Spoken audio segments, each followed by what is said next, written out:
Looking to improve your life, brush up on your personal growth techniques? You are in the right place. Welcome to Life's Little Lessons with your host, author of Designing Your Own Destiny, Kevin A. Dunlap.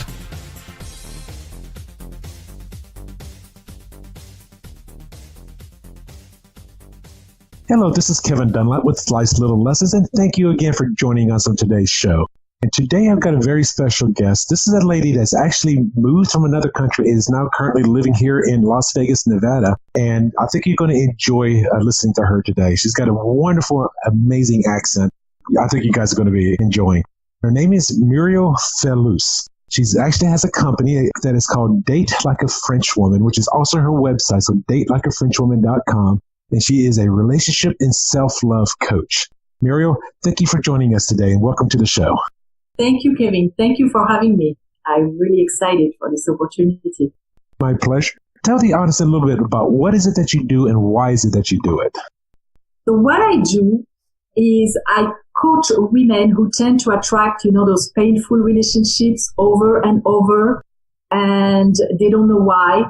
And some of them are so afraid to reproduce that result that they stop dating completely, and others would like to, they're active in dating and they want to change that. They want to really attract the love that they want. And why I do that? Because I used to be one of them. That's the best reason. I called myself the queen of dysfunctional relationships. I've been married into one over 10 years. And after a few other relationships like that, I was already coaching people, but not on love. I said, okay, something in me is creating those results. I'm going to go back and figure out what it is, or I'm going to stay alone for the rest of my life. So I went back, I figured it out, and now that's what I coach. How long have you been doing this for? I was already coaching women. Back in 2011, I used to have very small workshops here. Okay. And I was coaching them more on self-love. The relationship aspect, really, 2013, I started really focusing on dating. The bulk of my coaching is, of course, going back to self-love because that's where everything stems from. Okay. And you say that you only take on clients that are female. You don't take on any male clients at all. I have a few men in my coaching, but somehow women are more, and they tend more to want to do the work. Somehow they end up coming to me. And I had a few guys, but it's mostly women. I don't refuse the men, but that's just who my clientele is and how you have the ideal client in your business. Yes. She's a woman. Okay. And I can see that as well because my ideal client happens to also be a female as well because I want to help mainly women to follow their passions and go after their dreams because a lot of women feel like they trying to get started in a man's world and they put that one barrier up and there's so many other barriers that they self-impose and put on themselves. So yes, my ideal client is female. However, I do have male clients as well. And Date Like a French Woman. Could you tell me a little bit about how you came up with that name and what does that mean to you? The name came to me while I was meditating. I was like, okay, I used to have a business called As Happy as a French Woman. And I wasn't really happy about it. It didn't completely resonate. And I was meditating and it just came to me. And I said, oh, that's perfect. Although I'm not doing specifically the dating coaching, like you should wear red, you should do this when you go to a date. I give a few advices like this, but it's deeper work than that. It's really going back to your core beliefs and what is creating the results in your life. And French, because I'm French.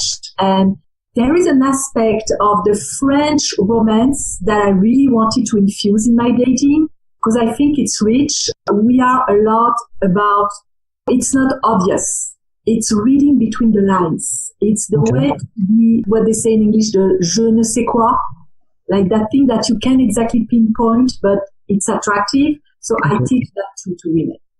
You're French as well. How long have you been in the United States and have you lived in other places other than, say, France and here? Yes, I left when I was 18 because I fell in love with Israel. I've been there on vacation several times when I was young. And I lived 10 years in Israel. I met my ex-husband who was from California. So I ended up in California and now in the US in Las Vegas. Okay. Wow. For probably 18 years. In Las Vegas or in the US? In the US. Okay. That's very interesting. And you've been doing the coaching for over 4 years now. You said 2000, because right now we're in 2017. So 2013, you were doing this kind of a coaching business. So I've been doing coaching as a business since 2011. But even when I was in high school, I had girls coming to me, and mostly when they were in pain from relationships. And the feedback that I always got was, you're not judging us, so we feel safe, and you're soothing somehow. So I've been coaching for free for years, until at one point I said, you know what? I might as well get paid for that, and I might as well get certified so I can actually do what I love for a living. And that's what I'm doing now. I'm transitioning into doing that full time because I'm a single mom. So I didn't want to let go of my main job and jump directly into what it represents as a risk to take that leap of faith with your business. Because of my kids, I'm transitioning stage by stage. And I'm glad you actually just shared that with me, because a lot of people that are most likely hearing this show, they could be a male or a woman that they think is all or nothing. But you're saying you can actually start small and take on the first client, 1 or 2 clients, and still keep your day job while you're making the transition. And the transition may take weeks. It could take months. It could even take years because you're just following your passion. Yes. And for me, just doing that, it brings more life force energy to me. So some people ask me, how do you do that? Because you do that in the evening, during the weekend. Just coaching and working on my business brings me more energy. So I actually need to sleep less. That's funny, but that's what it is. And if there was one thing I wanted to avoid, it was to have, that vibe of desperation when you start a business that everybody can feel. People can feel that, and it pushes them away. So by having a job where the income is regular, so I can attract the clients instead of repulsing them.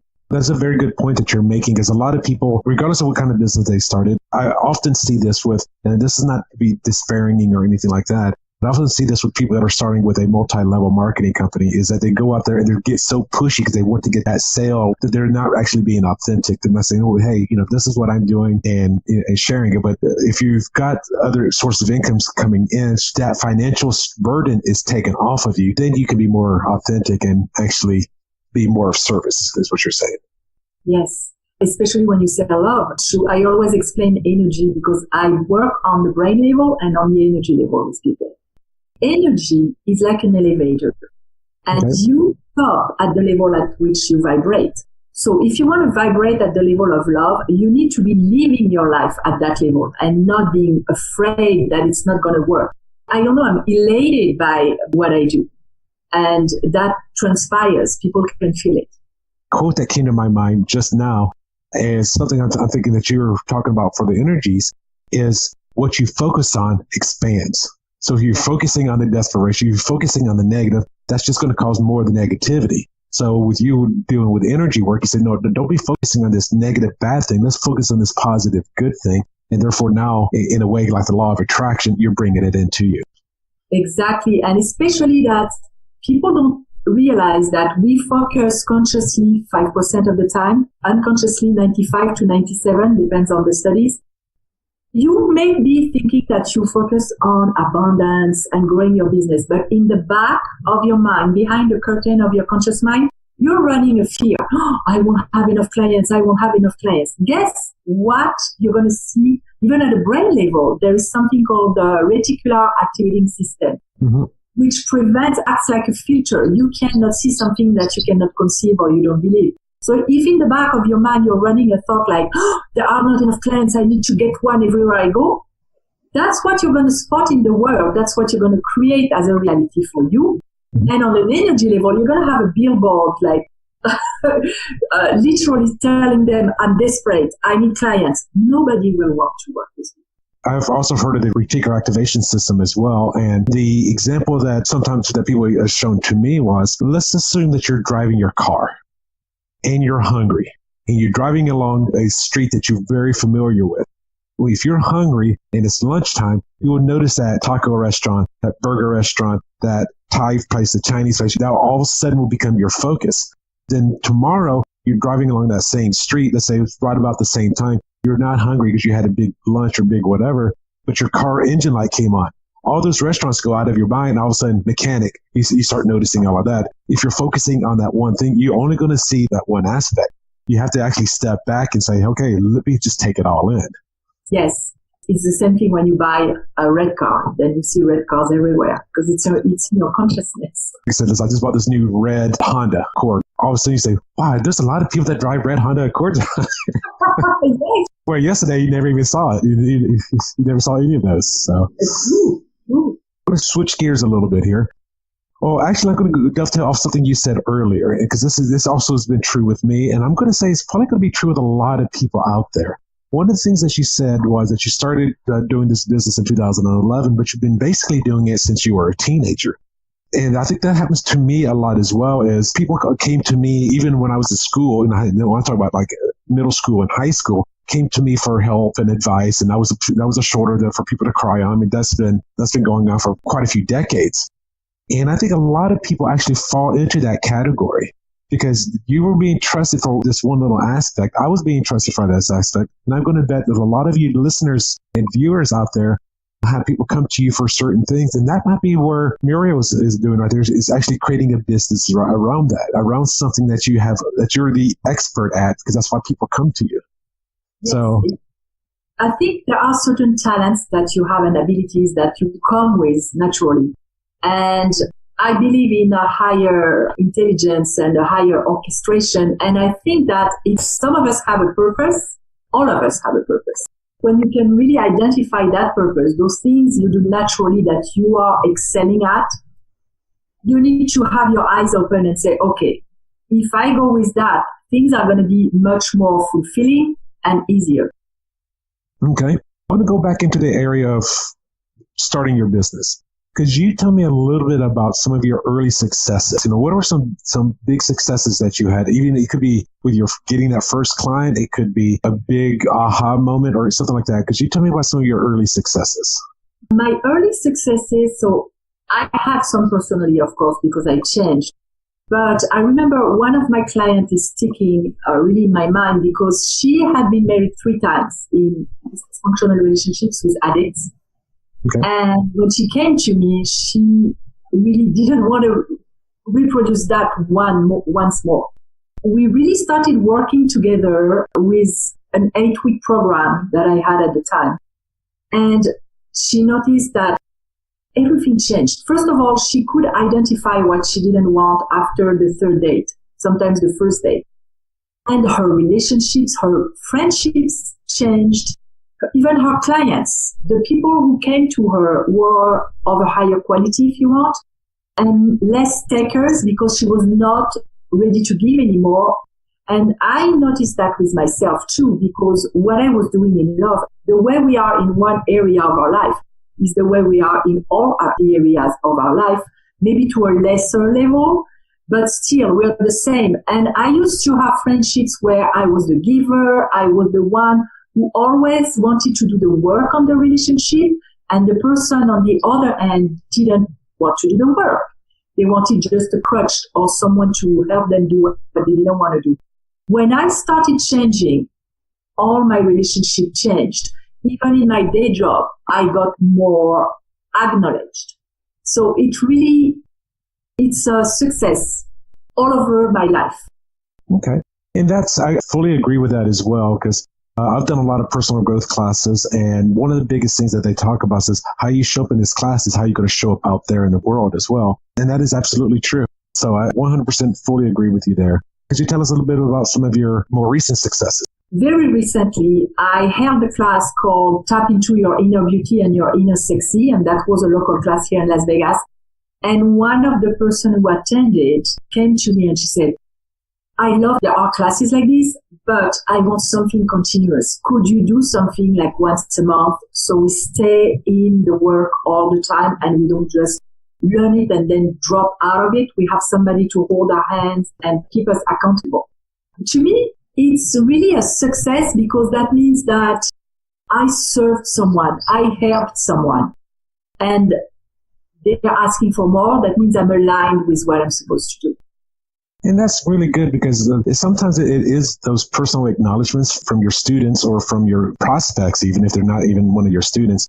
And just that acknowledgement, like, how much change did you do to that one woman, and how much is that going to affect her? And then what snowball, what chain reaction is that going to cause for other people just because of that one class that she took from you?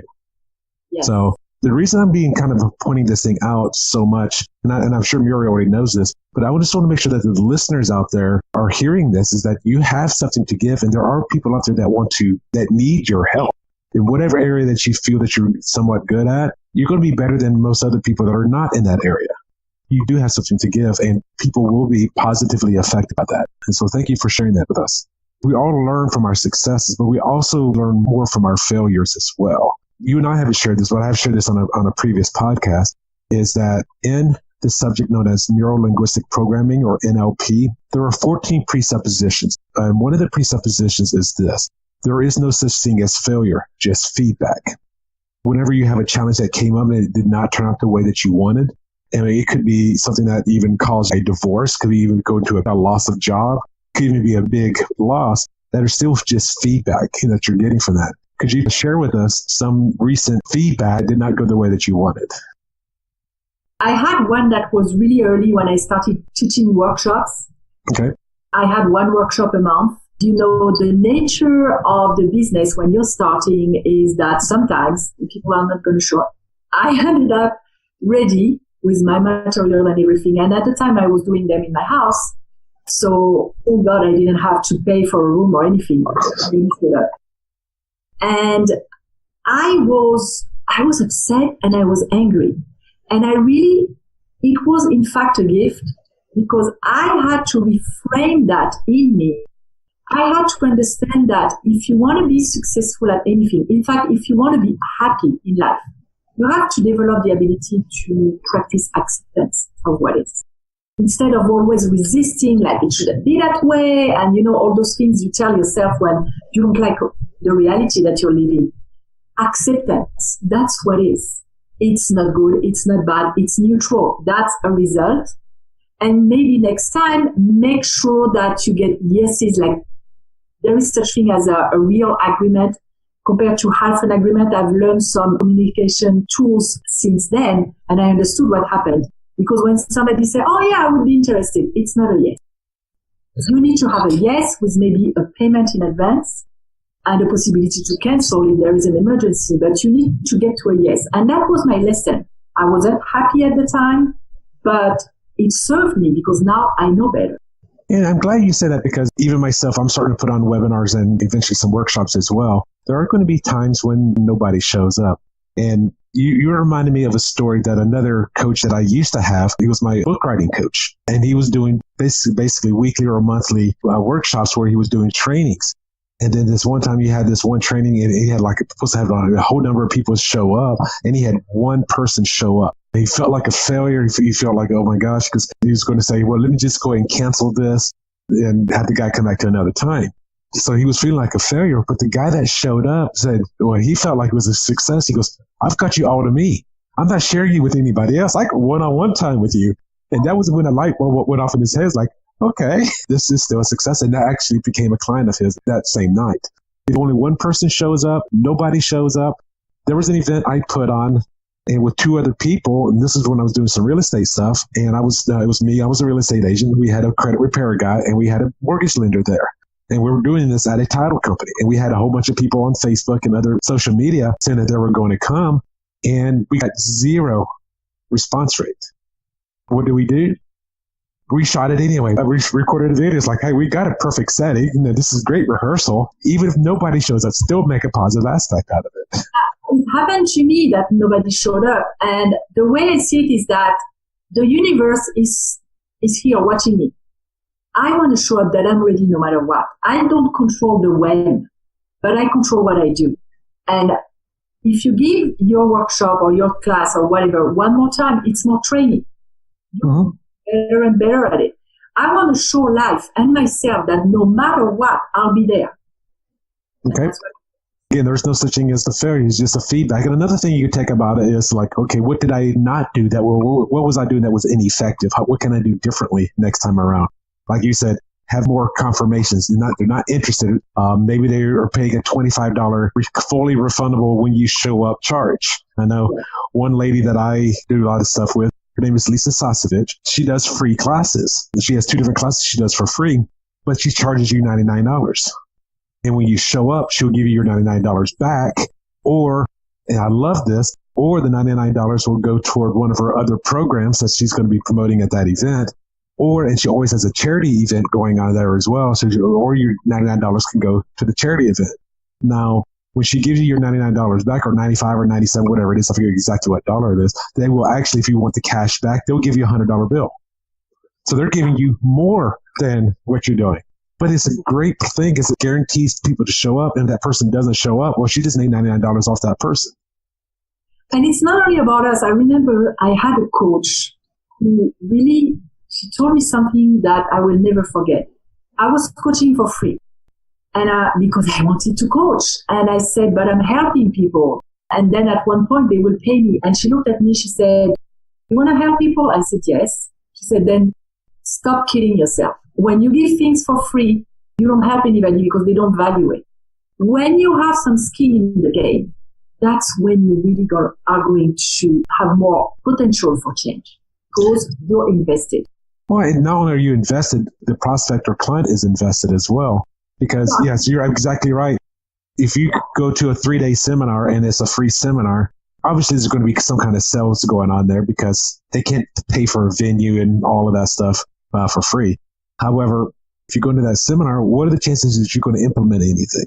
Let's say you're going to go to a life coach and they're going to charge you $25. Then you say, well, I could pay $25 here, or I could talk to Tony Robbins saying I'll pay $50,000 there. Who are you going to value more, even if they're giving you the exact same information? Yes. You're going to, at the $50,000, you say, oh, I'm definitely going to be listening to what Tony says. And then that $25 person is like, oh, okay, I may make a change, I may not. You have to start charging at one point in time. And this is what I've told some of my coaching clients before is if you're going to become a coach, and you can probably see on the podcast, I do a lot of coaches here, is when you're starting out, you come up with the number that you want to come up with and multiply that by 4 or 10. You say, okay, I'm going to charge $25 an hour. Okay, so your coaching calls are $100 an hour to $250 an hour. Then you're getting that dollar amount. Another way that you know when to raise your prices, but this I learned from a different coaches, when 5 people are willing to pay you what you're asking, it's time to raise your prices. Oh, okay. I didn't know that. Because there's value out there. There's obviously, you're giving enough value at that price point. So if you're charging, say, $95 an hour or $95 for a program, and 5 people are willing to pay for that, well, now the next program is going to be $149.95. So you're raising your prices a little bit. Yes. So just a good guideline to go off. And that's how you're going to find out when you're going to hit the top of your market. Let's say you change to 149, then you hit 179, you hit 219, then you hit like 279. Then when you raise the 299, nobody's buying. Like, okay, well, 279 is the price. That's another great way. A personal work, because you get out of your comfort zone, because just by hearing you need to multiply by 5 or 10, your body's reacting like, oh. Nobody's going to tell you that. Like, well, I have this all the time when I'm talking to my students, is most people undervalue themselves. Yes. That's why I say whatever that dollar amount you think you're worth, multiply by 4, 5, or 10, because your true value is going to be a lot more than what you think. Because you go say, well, this is common sense. You're worth more than what you think. Is what I'm saying. Yeah. Because we've talked about some of your failures. Were there other challenges that you've gone through by starting your business? Would you be willing to share some of those challenges with me? Talking about people valuing your time, your work. I had a client who once took a phone call in the middle of our coaching session. I told her I didn't want to work with her anymore. No matter if she pays you or doesn't pay you, because first of all, it means that she's not committed. She's not committed. In that example, I told her just before, because I give assignments to people from week to week, and I told her to do something and she didn't do anything. I said, okay, that's the second session, maybe she just needs more time. But then when she did that, I need to be able to respect and value myself if I want the outer world to value me. So if I accept something like this, I literally tell the world I'm worthless, because she can take some of the time that we have scheduled together to just address something else. So even when you have clients, You need to pick the clients who are compatible with who you are, who value you, and value yourself. And I like that because I know I have an accountability partner, and I don't always come through in everything that I'm saying that I'm going to be doing because we talk to each other per week, so we're each other's accountability partner, and so that's sort of a symbiotic relationship. So there's no financing going on there. However, I can see if you're being a coach of some sort, whichever industry you're in, the self-love, business coaching, health coaching, whatever it may be. If your clients are not doing their assignments, then they're not committed. And now do you have any kind of policy in place, or would you recommend having any policy in place that if a client consistently, let's say 2 or 3 weeks in a row, does not do their assignment, and let's say it's outside, oh my gosh, I had a car accident and I've been in the hospital for the last 3 months. Some big circumstance. Do you have anything? Would you recommend having anything in place to say, hey, even though you've already prepaid me for the next 3 months, I don't think you're doing the work. Would you fire them and possibly even refund their unpaid things, or not refund? I mean, would you let that client go? That's what I'm asking. I would, because it doesn't serve anyone. It doesn't serve her because she's not ready. So she's wasting her time and she can build some resentment because she paid money. It doesn't serve me because then it's going to be someone who's going to, let's say she goes until the end of the program. Of course, she's not going to get the results that she wants because she doesn't put in the work. And then she's going to tell people, oh yeah, I worked with her and it didn't change anything for me. So it doesn't serve anyone. And what I do is I prorate. Let's say we've done 2 sessions, then I refund the rest of the program because it doesn't serve. You've worked with her for 3 months and she's been with you for a month, and you refund her the 2/3 back. Okay. Yeah. Then that's good for all of you out there that are doing any kind of services, especially in the coaching fields, is to have a policy that's something like that in place, because at least now she'll probably have better reviews over you. Say, hey, this wasn't working for me, and she gave me a refund on what we did work. So you were being fair, and she's not going to most likely leave a bad Yelp review or put negative things on there. Now, of course, there's always going to be people that don't do the work and blame it because they're externally blames. But at least you're doing the best that you can to help the person along the way. And even for you to feel good that you're helping people and you don't have any impact. You do have impact if they are willing to commit. When someone comes to me, I always tell them in advance. I take people who are ready to do the work. If you don't do the work, we won't be continuing working together. I tell them in advance. Okay. And again, for you listeners out there, by doing that, you're not coming from a sense of desperation anymore. Yes. Because you can say, hey, and I've done that before in my real estate field, because I used to do a lot of specialized real estate. And there's been a few times because I was working with finding owners of houses to find them a specialized type of tenant for their house. And if I felt like the owner was not a good fit, I have fired them before. It's like, you know what? No, I don't want to work with you anymore. There's been times when I was working with a buyer, and that buyer was just being too much of a pain in the butt. And I said, you know what? I don't want to be around you anymore. Go find another person to work with. Tell me about some of your upbeat moments, some of the big lessons that you've learned from being a coach.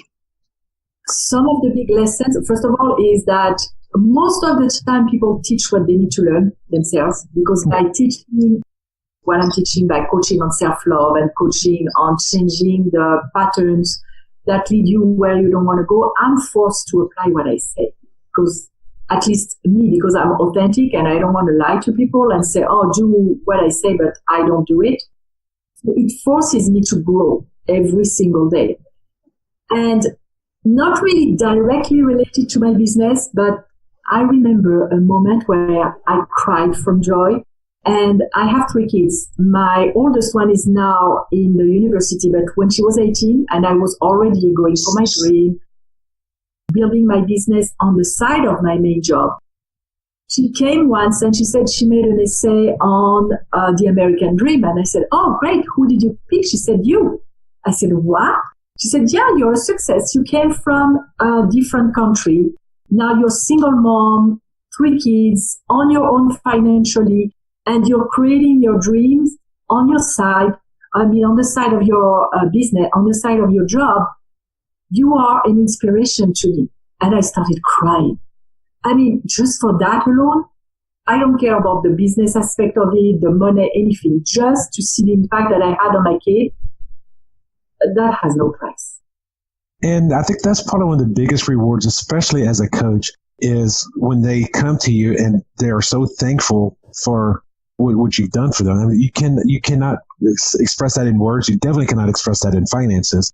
It's just that thing of being appreciated and the fact that you had such a big impact on somebody else's life. I mean, I heard that just today on a Facebook message where there's somebody else I know that goes to the same mastermind that I do. His girlfriend said that he kind of puts me on a pedestal, like, me, but we're at the same mastermind. We're doing similar things. So that was a huge moment for me just a few hours ago. Now, if there's one thing that you would like to tell the listeners, because we're about to be wrapping up here, if there's one thing that you share with the listeners about being a coach or being a business owner, or even on self-love, because I know that's your area of expertise, what one thing would you tell an audience member? I would tell them that the biggest bully that you will ever encounter is you, and it's time to stop. Stop, do your best always, and stop the criticism. Completely. That's the first thing you need to let go of. Do your best and stop criticizing yourself. Yes, we are all our own worst judges. So yes, stop beating yourself up. Another thing I would say to dovetail off of your thing is we are also our biggest critics. Yes. And the thing is, I know for me, like when I'm talking to my accountability partner, I look at my successes as like, oh, okay, I did it. No big deal. And then she looks at it and says, Kevin, this is so great. Even this podcast started here. I came up with the idea in late September, put a date on it that I was going to do it in October of 2017. And within 3 weeks, I had 5 interviews already recorded, and I was actually going. And I just looked at it as like, oh, okay, no big deal. And she's like, Kevin, you're taking great action. Like, so you have to look at your own successes and look at them as wins and celebrate those wins. Really great.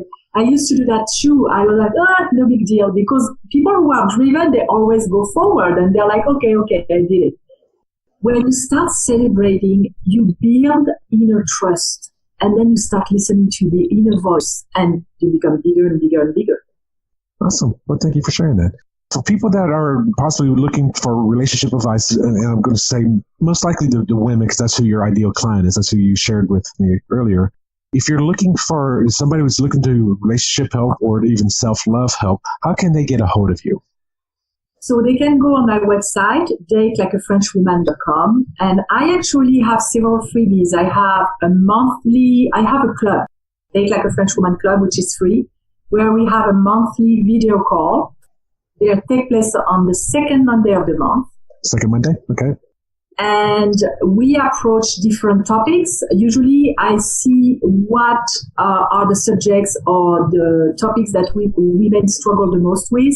And I go with that, but people can submit subjects or things that they struggle with, and we can talk about it. And it's not only a class or something where you're going to learn something. You're going to actually experience change in the moment, because we go through processes. We do processes live together.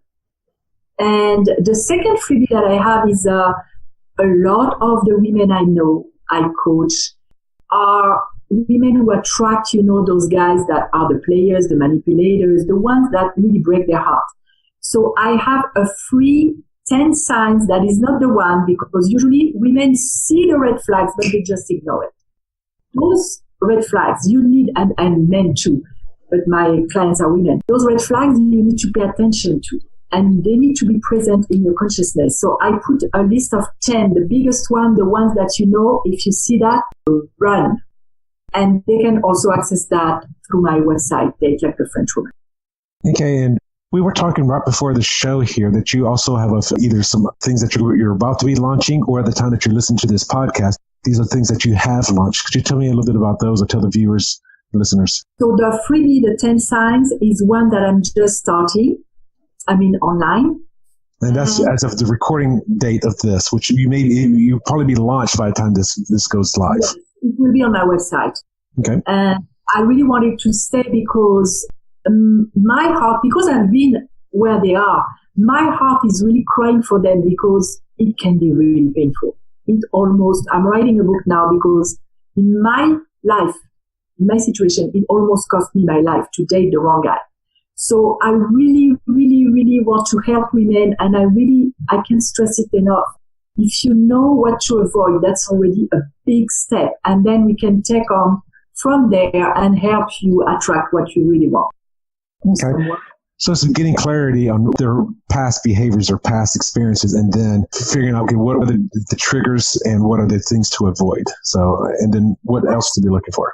That's the deeper work. But that list, for example, you can read it just before going on a date, because it's really concrete behaviors and concrete signs that this person is either dangerous or is not ready for a relationship.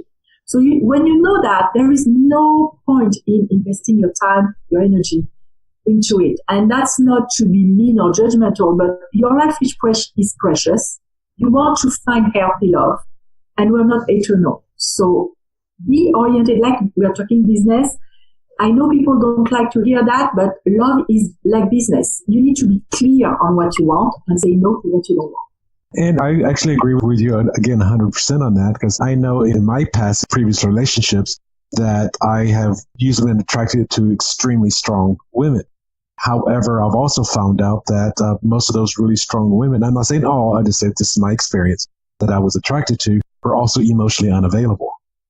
Yeah. And I was noticed that was a recurring behavior. Then I realized, then I was starting to think about, well, these very strong women are very, very independent. They don't need a man in their life. And then when a man enters their life, sometimes it's hard for them to step down and not emasculate the guy. So therefore they just are not emotionally there. So that was a notice for me. So I had to make changes consciously on what I was actually looking for. And that's just from a guy's perspective. It's always a match made in heaven, because even if it's toxic, we are like, I don't know how it's called in English, but you have those, in a watch, in the old watches, you had those wheels with the cogs that was like this. So you fit into each other's pattern. It's not random that we attract this kind of people. I knew with myself, before I changed, I used to attract really people who are not faithful, who are not unavailable. And when I started working with myself, I realized that I was not available to me. I was all invested in the outside world, and the world is a mirror. Be careful what you attract, because this is a mirror of what's going on internally. That's a big clue. And as good as you said that, because I think I also heard it's what you attract not only in your romantic life, but also as a client or as a customer, or even as a coworker or whatever. It's more universal than just the person you're going to be going to bed with, or get married to. Yes, I'm writing an article right now called, I don't have the title yet, but it's comparing dating and networking. It's the same thing. You need to know who's toxic, who to avoid, who you want to attract, and who you are.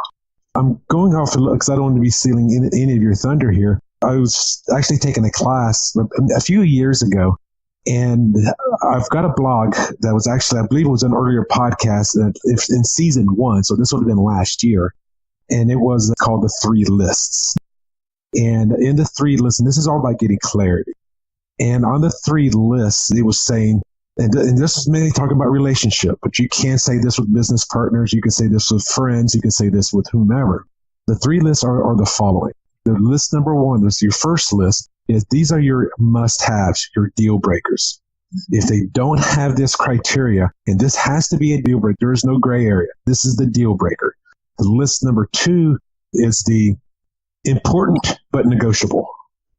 Okay. For an example, if I say I want to date a woman between the ages of 40 and 52, and a 39-year-old comes up and I say, oh my gosh, she's perfect. Okay, well, it's not a deal breaker, but it's still important, but I can negotiate it a little bit.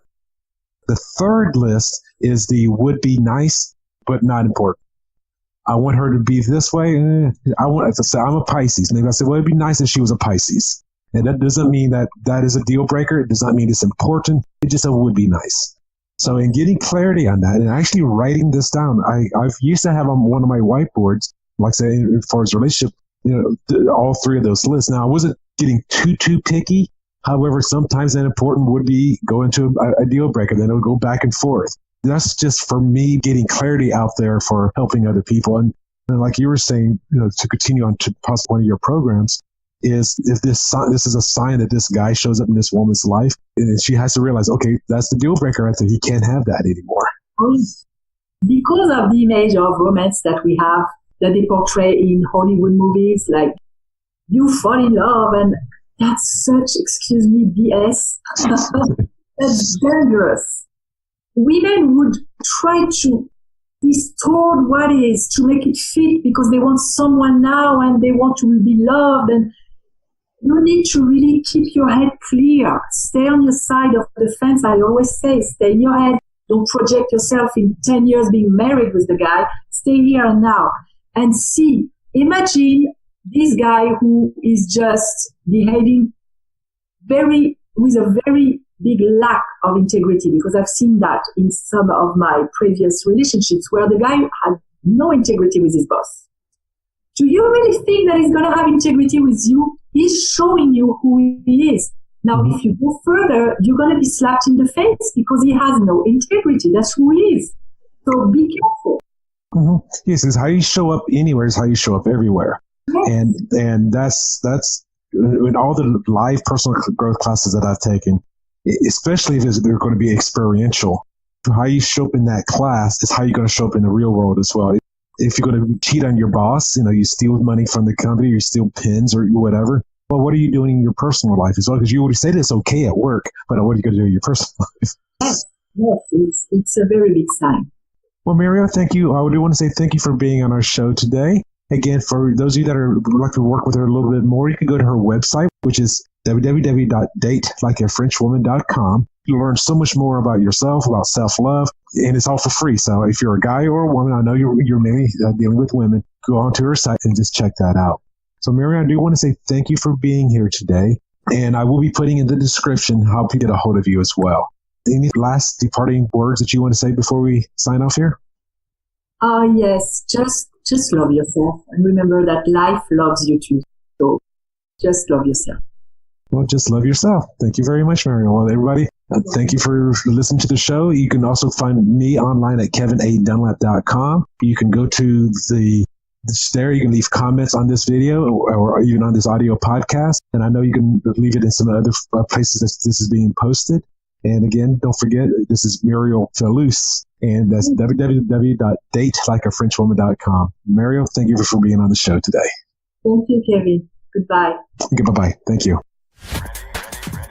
Thanks so much for listening to this episode of Life's Little Lessons with your host, author of Designing Your Own Destiny, Kevin A. Dunlap. For more great content and to stay up to date, visit plentifulperspectives.com, facebook.com/KevinADunlap.author, and on Twitter @Kevin A. Dunlap. We'll catch you on the next episode of Life's Little Lessons.